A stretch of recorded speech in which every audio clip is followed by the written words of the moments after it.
پیرن میں قرآن پاک کو جس طرح سے جلایا گیا ہے، ہم اس کی بھرپور مذمت کرتے ہیں اور ہر مسلمان اس کی مذمت کرتا ہے، لیکن ہمارا کردار کیا صرف مذمت تک ہی محدود رہنا چاہیے؟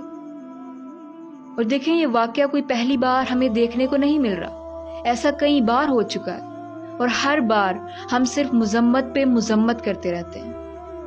ہم اگر اپنا جائزہ لیں تو کیا ہم قرآن کے ساتھ انصاف کر رہے ہیں؟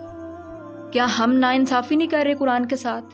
کیا قرآن صرف اس لیے ہے کہ اسے اونچی جگہ رکھ دیا جائے اور اس کی بے حرمتی پر مذمت کر دی جائے؟ بڑی زیادتی تو ہم خود کر رہے ہیں کہ ہم اسے کھول کر پڑھتے نہیں، سمجھتے نہیں اور اسے آگے نہیں پھیلاتے۔ تو اصل قصوروار ہم ہیں۔ جب تک ہم ایک ہو کر اسلام نافذ نہیں کریں گے، دین نافذ نہیں کریں گے، اسلام کا قانون نافذ نہیں کریں گے، تو ہر بار ہم صرف مذمت کرتے ہی دکھائی